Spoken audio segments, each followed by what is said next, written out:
Natalie had waited 15 years to reveal Henry's biggest secret. "I work hard every day while you spend money like it's nothing," Henry said, indignation boiling in his voice. He slammed a bank statement onto the table. 98,000 rubles at the supermarket, 75,000 at a restaurant we've never been to. "Can you explain this, Mary?" Mary glanced up from her laptop, surprise etched on her face, as if she couldn't comprehend his concern. "These are my personal affairs, Henry," she replied coolly, though a flicker of nervousness danced in her eyes. "I don't owe you an explanation for my expenses." Henry felt fury rising within him. "Personal affairs at my expense?" He shot back, trying to keep his tone steady. "These are enormous sums. What are you doing with all this money?" She shrugged and turned her attention back to the screen, dismissing his anger as if it were just an annoying fly buzzing around. "It's all under control, don't worry," Mary said without looking up. "Under control?" Henry couldn't hold back any longer. "Look at our bank account. We need to have a serious talk about this." Mary let out a heavy sigh, closing her laptop with exaggerated drama.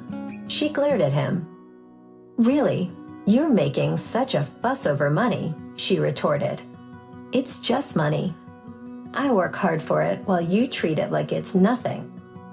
Mary stood up, clearly irritated. "Stop trying to control me. I have the right to spend our money. We're legally married.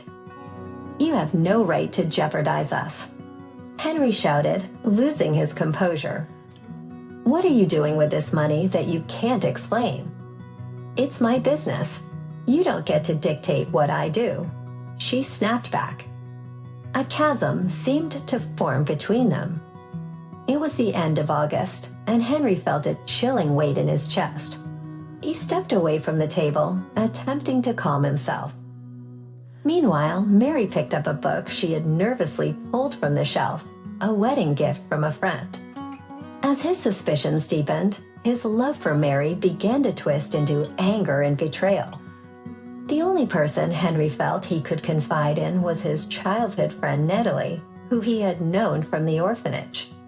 She was a bold spirit who had remained single for too long, and he still maintained a warm connection with her. "Hello, Natalie. Can you meet me at the cafe tonight at 8? The one by the orphanage. I need your advice," he murmured into the phone, locking the bathroom door behind him. Natalie arrived at the cafe precisely on time. Since childhood, she had been part of the group of boys from the orphanage, always a girl of her word who could hold her own in a fight. Henry had started to develop feelings for her when he was 16, though he didn't pay much mind to them. He saw her as a dependable friend, nothing more. However, just before prom, Natalie had become his first girlfriend, and they shared a moment of intimacy. "Natalie, I have so much to tell you," he exclaimed as he greeted his childhood friend at the table. As they spoke, he poured out his heart, sharing everything that weighed on him. It felt good to unburden himself, and Natalie listened with her usual attentive and sympathetic demeanor. "Why don't you have children? You two have been together for quite a while now," she asked unexpectedly. "You remember I married Mary at 18, right after our brief fling?" Henry replied, sadness creeping into his voice. "Mary got pregnant a year after we married, but without telling me, she decided it wasn't the right time. Then it just never happened. It's a shame. A shame you don't know what I vowed never to tell you," Natalie murmured quietly before getting up from the table and leaving the cafe without a word. Henry didn't chase after her. He knew it would be pointless. Natalie, the daredevil, was like smoke. If she decided to make a scene and flee, there was no catching her. "Henry, you need to calm down," Mary said when he stepped back into their country house. "You're only making things worse." "Maybe I am overreacting," Henry replied, his voice steady yet firm. "But I won't stop until I uncover the truth."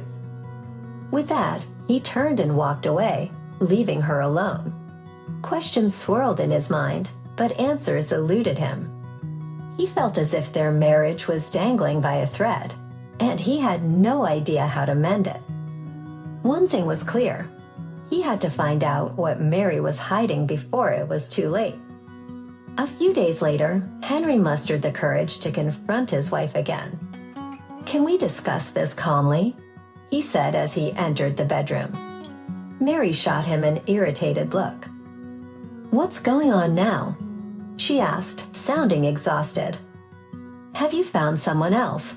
Henry asked bluntly. She looked taken aback. "Where is this coming from?" Mary replied, trying to sound confident, but her voice trembled. "It's ridiculous. You have no proof." "Proof?" Henry echoed, his anger rising. "You're spending our money on things I know nothing about. I have my own life." Mary snapped, her frustration boiling over. "You can't control everything I do." "It's not about control," he countered. "It's about trust, about our marriage. What happened to us, Mary?" She turned away, tears welling in her eyes. "Not everything is black and white. There are things you wouldn't understand." "Then please explain it to me," Henry urged, lowering his voice. "I want to understand what's happening." But Mary remained silent. A few days later, Henry returned home from work early, surprised to find the house unusually quiet. Mary typically blasted modern hits in the evenings. He made his way to the bedroom, where he heard her talking on the phone. "Yes, Max, everything is ready for our departure." Her voice brimmed with excitement. "I've already transferred the money to you." Henry's heart raced as he strained to process her words. What was happening? As they spoke, he poured out his heart, sharing everything that weighed on him. It felt good to unburden himself.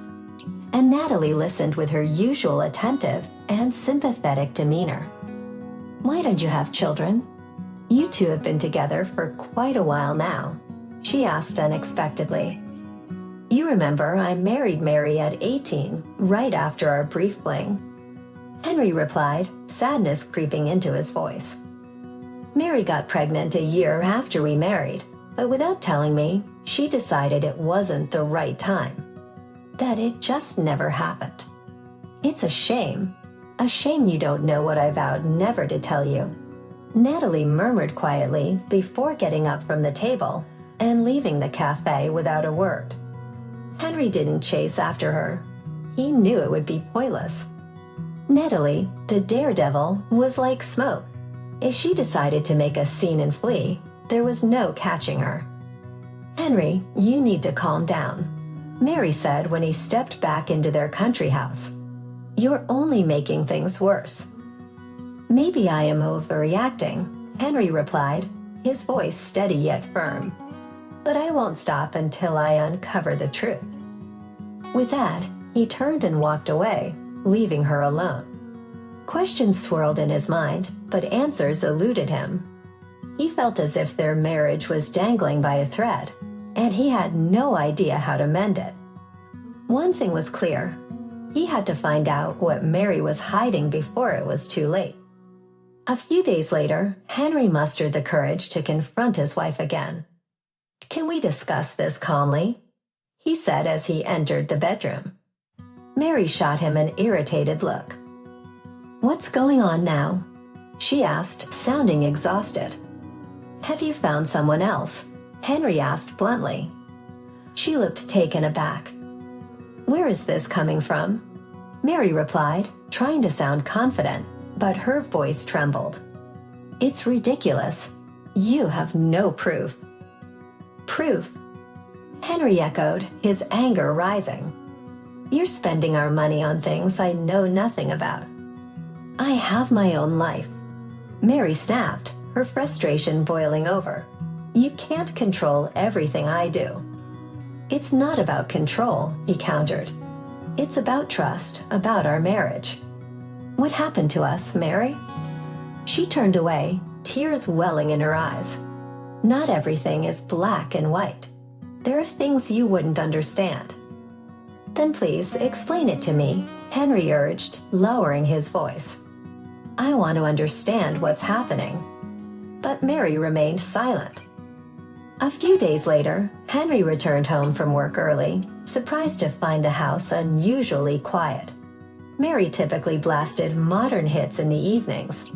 He made his way to the bedroom, where he heard her talking on the phone. "Yes, Max, everything is ready for our departure." Her voice brimmed with excitement. "I've already transferred the money to you." Henry's heart raced as he strained to process her words. What was happening? "I'll be with this fool for a few more days," Mary continued. "Just be patient, dear." He coughed nervously, and when Mary spotted him, she froze, phone still in hand. "Who was that?" he asked, struggling to maintain his composure. She switched off the phone and lowered her gaze. "It's not what you think." "Really?" he asked, skepticism dripping from his tone. "So why did you transfer our money to this Max?" "I didn't," she began, but faltered.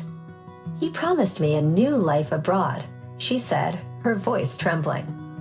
Henry's vision blurred as a wave of dizziness washed over him.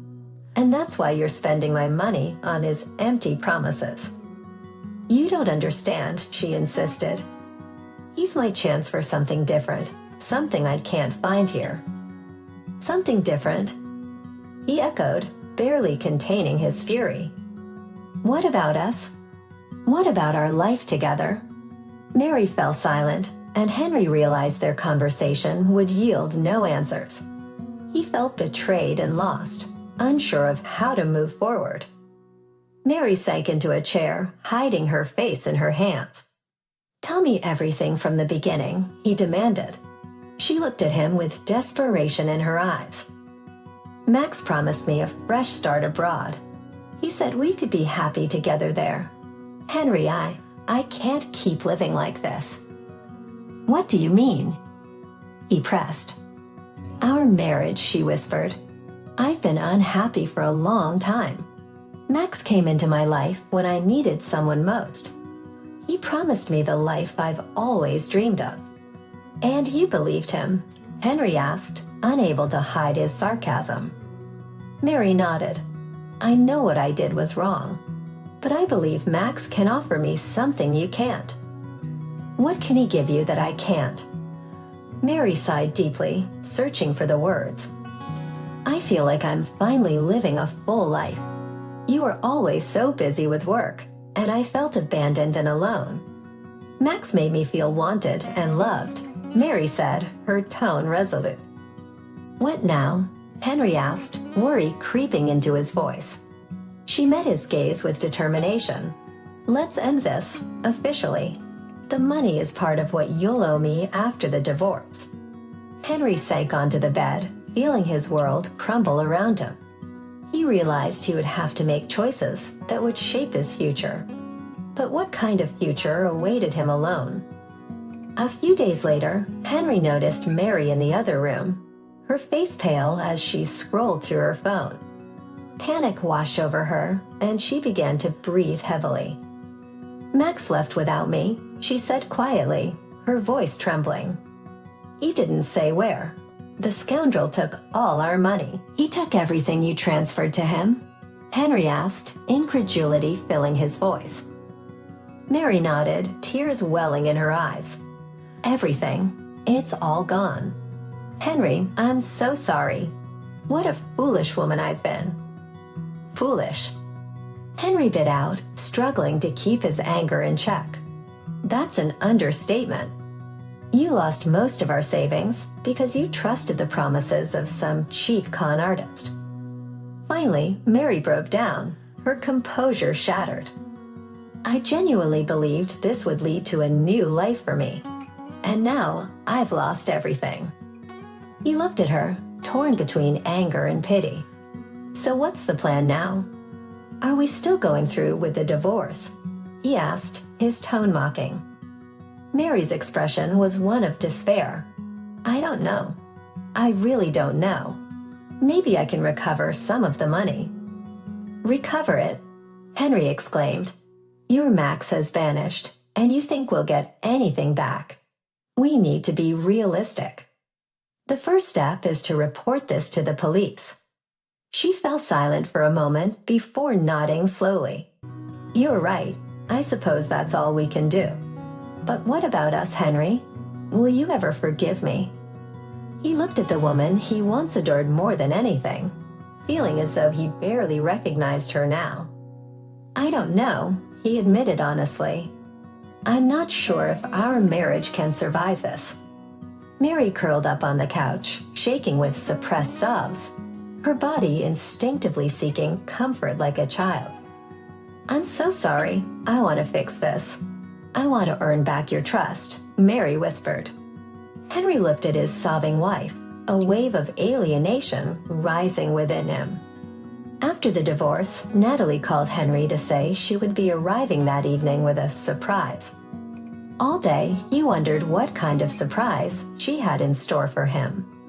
Thoughts swirled in his mind. Anything was possible with his unpredictable friend. Natalie showed up right on time at 7, and beside her stood a boy of about 14. "Meet your son, Alex," she announced. "I promised myself I would tell you about his existence only after you officially divorced Mary. A miracle happened. You're divorced now." Henry was taken aback, unable to process what he was hearing.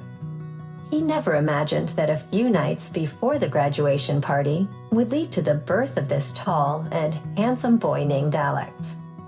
"Yeah, Max was just the catalyst that revealed the truth about my relationship with Mary," he said, trying to distract himself from this shocking revelation. "All the best things in life are still ahead," Natalie exclaimed with a bright smile. "Go put the kettle on and set the table. We're starting a new life." With no other choice, Henry complied with his friend's cheerful wishes. Though he hadn't seen her much during his marriage, he still felt a deep connection to Natalie, his closest ally in this vast world of strangers.